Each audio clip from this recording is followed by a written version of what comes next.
Let's get going. Let's get going. Get the show on the road. Good evening. Good evening. 8 Oktober 2024. So what? 2024.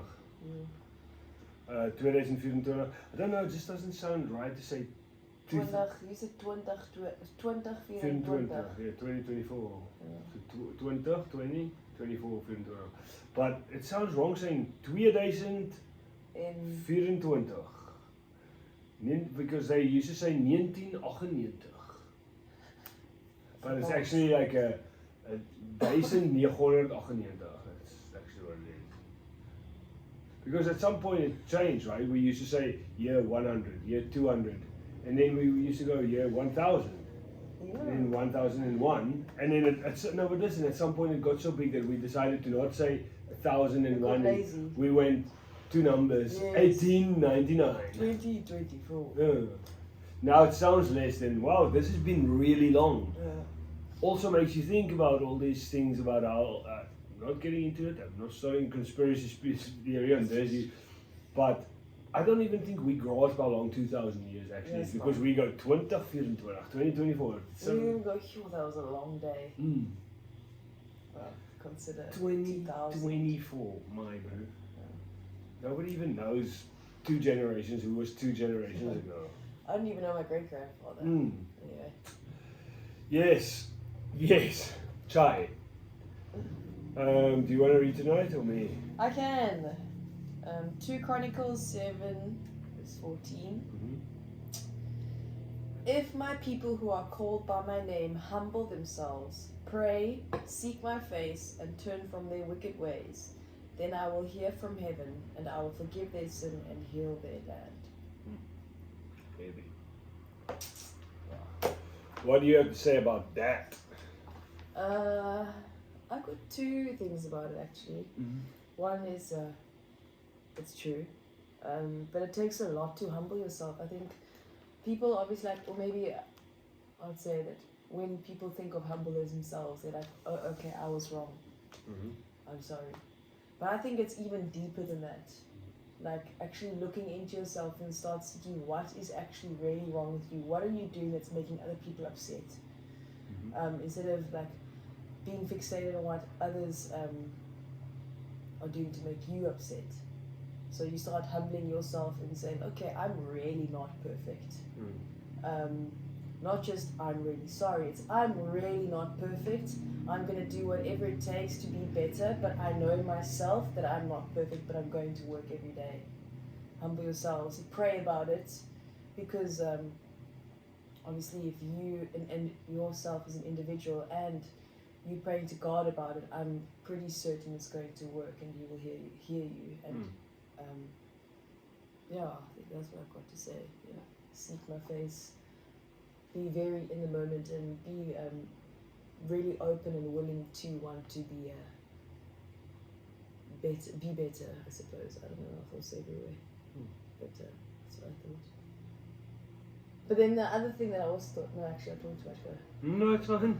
No. But then there's another thing that I saw is that, I don't know, I saw it from Cap or whatever. It was a short reel where some people just say, oh no, Jesus died for me on the cross, therefore I've been forgiven. But they don't actually take into the whole thing of humbling themselves, praying about what they did wrong, seeking His face and being like, I am sorry, I'm truly sorry for my sin and what I've done, and I will humble myself. I am not perfect, please forgive me. Instead of, oh no, I just did that, I'm sorry I did that, forgive me. Very different. I don't know. No, I hear you.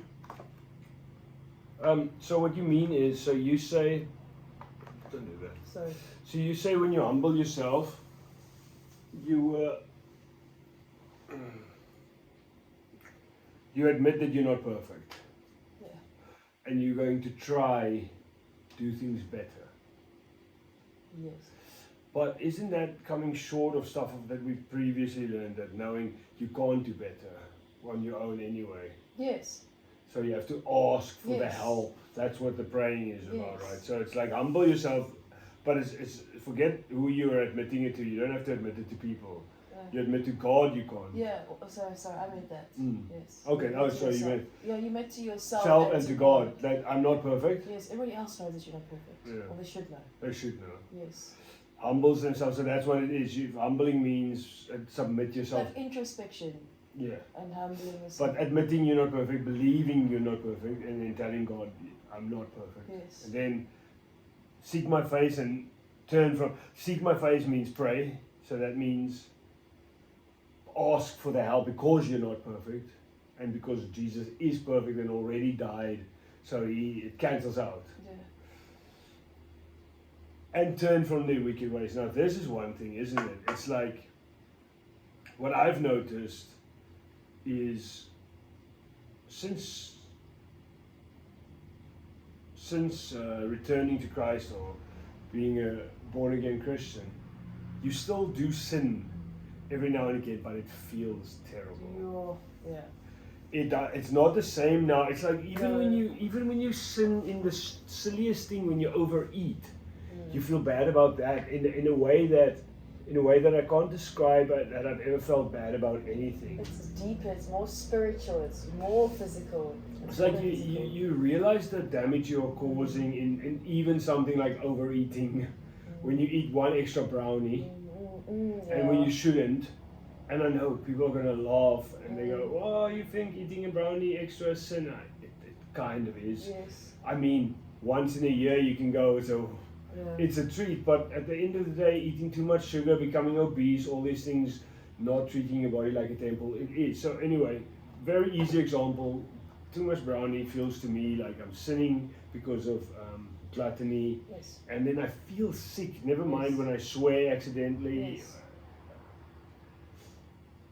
So you have to turn from those wicked ways. It doesn't just help going, because a lot of time we hear now that,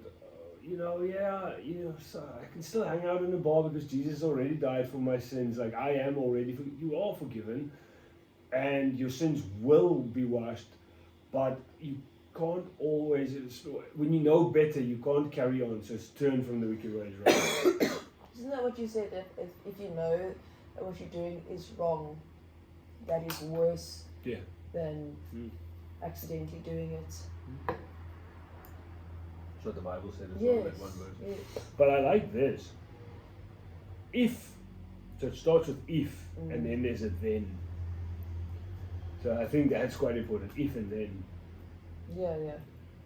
See, if my people who are called by my name humble themselves, pray, seek my face, and turn from the wicked ways, then I will hear from heaven and will forgive their sin and heal their land. It's almost like God is saying, I won't even hear you if you don't humble yourself, pray, seek my face, and turn. So there's 4 things you need to do there, right? Before he will even hear you, because he says only then I will hear from and forgive. Yeah, because then is a big word in English. Yes. Then. Yeah.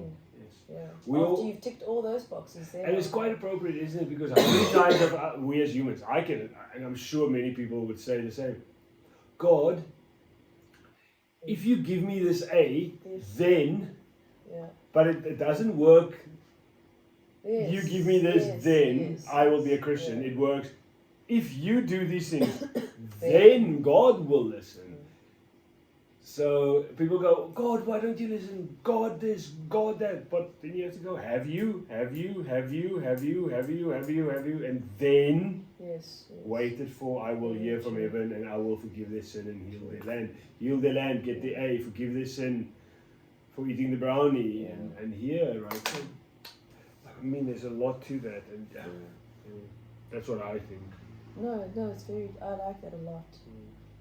I like that a lot. If and then, I think that's what I'm going to write down about it, to be honest. Are you wanting to read the brain tip? Oh, let's do that. Do you want to read it with me? I can read.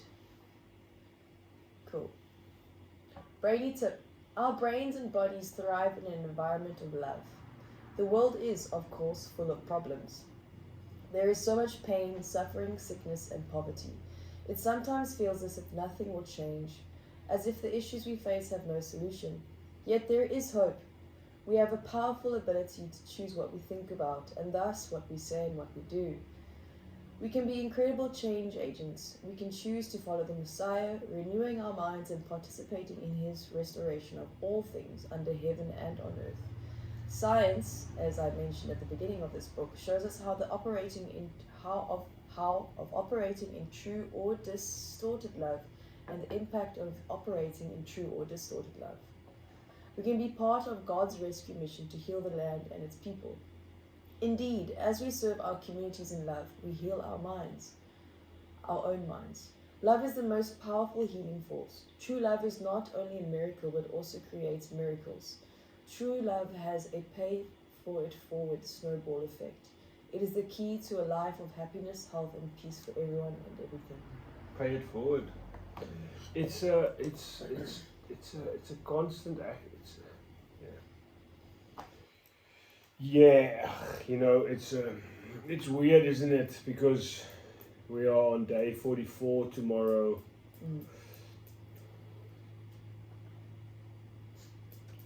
And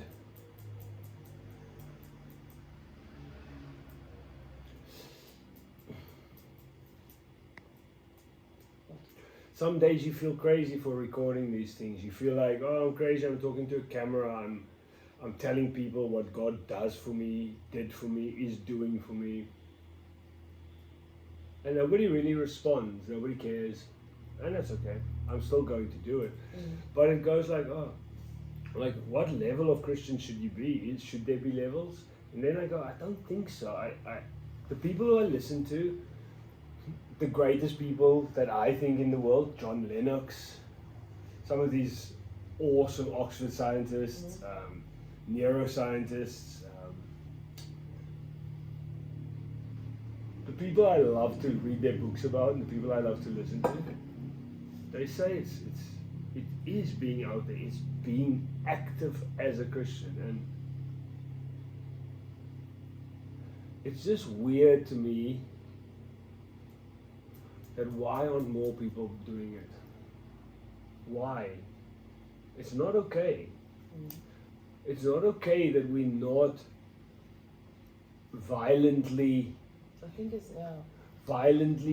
being violently loud about our faith, our joy, and our happiness in God, all of us, all the time, every single day.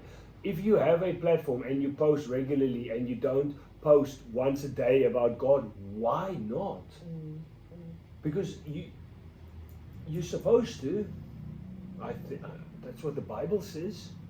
We're supposed to recruit people, and like we said, your reach should always exceed your grasp, right? So if you can reach so many people, you should. Yes. You're obligated to. If you can only change the world of 2 people, you should. You're obligated to live in love. But if you have 10,000 people, 100,000 people, you should, and you shouldn't always do it only for the purpose of gaining stuff. Anyway, that's just on my mind. It's weird how I felt that as well. But I think it's sometimes because I don't feel wrong. No. I think it's got to do with some people maybe have lost faith. As in, like, the whole Israelites complaining to God about everything and saying, if you do this, then we will continue doing that. Like if you do, Pharaoh, if he does this, then I'll do that. Then they don't. Christians do that too, I'm pretty sure. Like I did it. When I was a Christian, I was like, okay, if you're real, and I was sitting by the sea, and I was like, if you're real, then a dolphin will come up and swim up. Never happened. Never happens. It was like because it was me giving my terms and conditions. My before. even then. Yes, exactly. My if you do this, then yes. But here's the terms and conditions. Yeah. The terms and conditions don't work. Hey God, if you show me a dolphin, then I'll be a Christian. The terms and conditions go like this. The terms and conditions say this. One last time, and we'll finish on this. That's actually a great talk that we finished there. Can I repeat that? Ashley said she used to sit by the ocean and go, "Hey God, if you're real, show me a dolphin. Then, so if you're real, show me a dolphin. Then I'll turn to you." And she said, "What did you say?" You said, "That's your terms and conditions." I love that word. She said, "That's her." But here we read in 2 Chronicles 7:14, God has some terms and conditions of His own. He says, "If my people who are called by my name humble themselves, pray, seek my face, and turn from their wicked ways, then I will hear from heaven and will forgive their sin and heal their land." I mean, that's as clear now as it can be. That's what you said it right. I think what I'm going to write is God's terms and conditions over humanity, or over over your own terms and conditions. Like we're always so saying God's plan, whatever He decides to do with my life. Until His plan. Until the plan, yeah. You need to humble yourself, man. You need to see where you are wrong, not this. If you do this, then I will. It's always good. It's always good to go. God's plan when your life's going so swell, and then all of a sudden it's stormy outside, and you go, "Whoa, this wasn't part of the plan." And He goes, "Yeah, it was." Or stormy inside. Yeah. Oh, so yeah. Anyway. Cool. I think that's it. Verse. That's awesome. Well done. 2 Chronicles 7:14. 7:14. That'll be in the title. The actual passage will be in the description. Like, subscribe, follow, share. Even though nobody has done that yet, it would be nice if somebody does that. Like, comment, share, subscribe, ring the bell. I don't know what that means. Turn on notifications. Ring the bell. Ding, ding, ding. See ya. Bye.